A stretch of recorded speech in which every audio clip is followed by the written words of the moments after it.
Good morning, good afternoon, good evening, good night. Depending on where you are in this world, God bless you. This is Gloria White coming to you from Utah, USA. Today we're going to continue in the book of Jasher in the complete Apocrypha. And this is a Jewish legend. And this is chapter 15. And in that year there was a heavy famine throughout the land of Canaan. And the inhabitants of the land could not remain on account of the famine, for it was very grievous. And Abram and all belonging to him rose and went down to Egypt on account of the famine.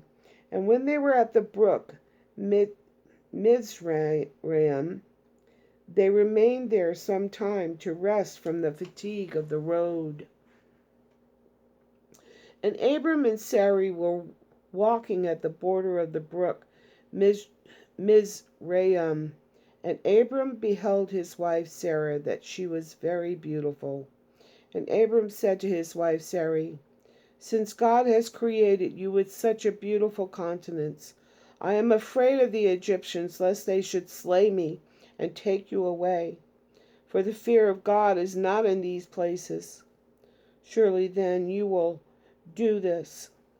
Say you are my sister to all that may ask you, in order that it may be well with me, and that we may live and not be put to death." And Abram commanded the same to all those that came with him to Egypt on account of the famine. Also his nephew Lot he commanded, saying, "If the Egyptians ask you concerning Sarai, say she is the sister of Abram." And yet with all these orders Abram did not put confidences in them, but he took Sarai and placed her in a chest and concealed it among their vessels. For Abram was greatly concerned about Sarai on account of the wickedness of the Egyptians. And Abram and all belonging to him rose up from the brook Mizraim and came to Egypt. And they had scarcely entered the gates of the city when the guards stood up to them, saying, "Give tithe to the king from what you have, and then you may come into the town." And Abram and those that were with him did so. And Abram with the people that were with him came to Egypt.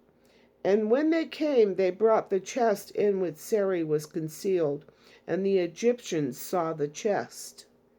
And the king's servants approached Abram, saying, "What have you here in this chest which we have not seen? Now open you the chest, and give tithe to the king of all that it contains." And Abram said, "This chest I will not open, but all you demand upon it I will give." And Pharaoh's officers answered Abram, saying, "It is a chest of precious stones. Give us the tenth thereof." Abram said, "All that you desire I will give, but you must not open the chest." And the king's officers pressed Abram, and they reached the chest and opened it with force, and they saw, and behold, a beautiful woman was in the chest. And when the officers of the king beheld Sarai, they were struck with admiration at her beauty. And all the princes and servants of Pharaoh assembled to see Sarai, for she was very beautiful. And the king's officers ran and told Pharaoh all that they had seen, and they praised Sarai to the king. And Pharaoh ordered her to be brought, and the woman came before the king. And the Pharaoh beheld Sarai, and she pleased him exceedingly, and he was struck with her beauty. And the king rejoiced greatly on her account, and made presents to those who brought him the tidings concerning her. And the woman was then brought to Pharaoh's house, and Abram grieved on account of his wife, and he prayed to the Lord to deliver her from the hands of Pharaoh. And Sarai also prayed at that time and said, "O Lord God, you did tell my lord Abram to go from his land and from his father's house to the land of Canaan, and you did promise to do well with him if he would perform your commands. Now behold, we have done that which you command us, and we left our land and our families, and we went to a strange land and to a people whom we have not known before. And we came to this land to avoid the famine. and this evil accident has befallen me. Now therefore, O Lord God, deliver us and save us from the hand of this oppressor, and do well with me for the sake of your mercy." And the Lord hearkened to the voice of Sarai, and the Lord sent an angel to deliver Sarai from the power of Pharaoh. And the king came and sat before Sarai, and behold, an angel of the Lord was standing over them. And he appeared to Sarai and said to her, "Do not fear, for the Lord has heard your prayer." And the king approached Sarai and said to her, "What is that man to you who brought you here?" And she said, "He is my brother." And the king said, "It is incumbent upon us to make him great, to elevate him, and to do unto him all the good which you will command us."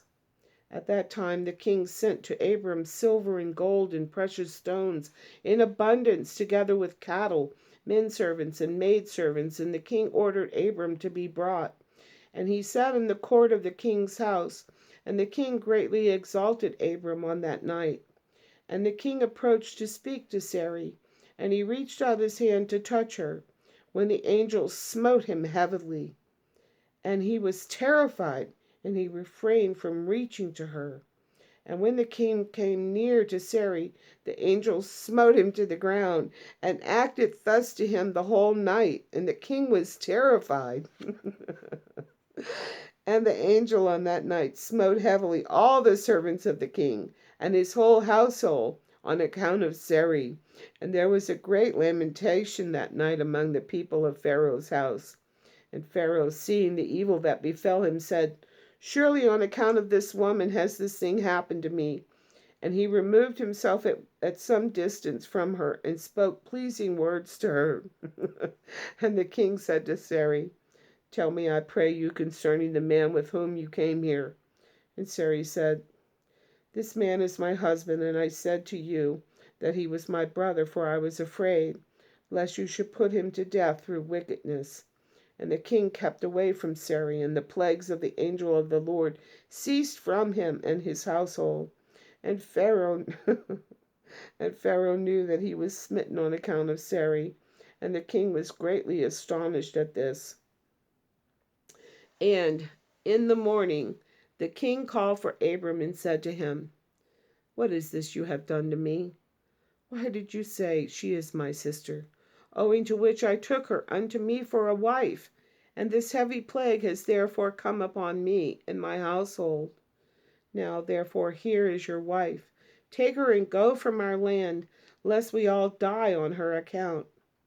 And Pharaoh took more cattle, men servants and maid servants, and gold and silver to give to Abram, and he returned unto him Sarai his wife. And the king took a maiden whom he begat by his concubines, and he gave her to Sarai for a handmaid. And the king said to his daughter, "It is better for you, my daughter, to be a handmaid in this man's house than to be a mistress in my house, after we have beheld the evil that befell us on account of this woman." And Abram arose, and he and all belonging to him went away from Egypt. And Pharaoh ordered some of his men to accompany him, and all that went with him. And Abram returned to the land of Canaan, and to the place where he had made the altar, where he at first had pitched his tent. And Lot the son of Haran, Abram's brother, had a heavy stock of cattle, flocks, and herds, and tents, for the Lord was bountiful to them on account of Abram.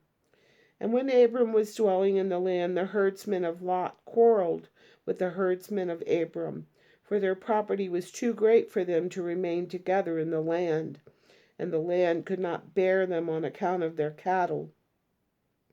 And when Abram's herdsmen went to feed their flock, they would not go into the fields of the people of the land, but the cattle of Lot's herdsmen did otherwise, for they were suffered to feed in the fields of the people of the land. And the people of the land saw this occurrence daily, and they came to Abram and quarreled with him on account of Lot's herdsmen. And Abram said to Lot, "What is this you are doing to me?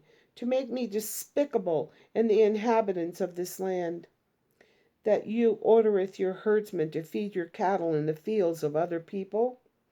Do you not know that I am a stranger in this land among the children of Canaan? And why will you do this unto me? And Abram quarreled daily with Lot on account of this. But Lot would not listen to Abram, and he continued to do the same. And the inhabitants of the land came and told Abram. And Abram said unto Lot, how long will you be with me for a stumbling block with the inhabitants of the land? Now I implore you, let there be no more quarreling between us, for we are kinsmen. But I pray you separate from me, and go and choose a place where you may dwell with your cattle and all belonging to you. But keep yourself at a distance from me, you and your household. And be not afraid in going from me, for if anyone do any injury to you, let me know, and I will avenge your cause from him. Only remove from me. And when Abram had spoken all these words to Lot, then Lot arose and lifted up his eyes toward the plain of Jordan. And he saw the whole of this place was well watered, and good for man as well as affording pasture for the cattle. And Lot went from Abram to that place, and he there pitched his tent, and he dwelt in Sodom. And they were separated from each other. And Abram dwelt in the plain of Mamre, which is in Hebron, and he pitched his tent there. And Abram remained in that place for many years. An angel goes smacking the king. He's like, wait a minute, lady, who are you? Really, who are you? And as always, I love you.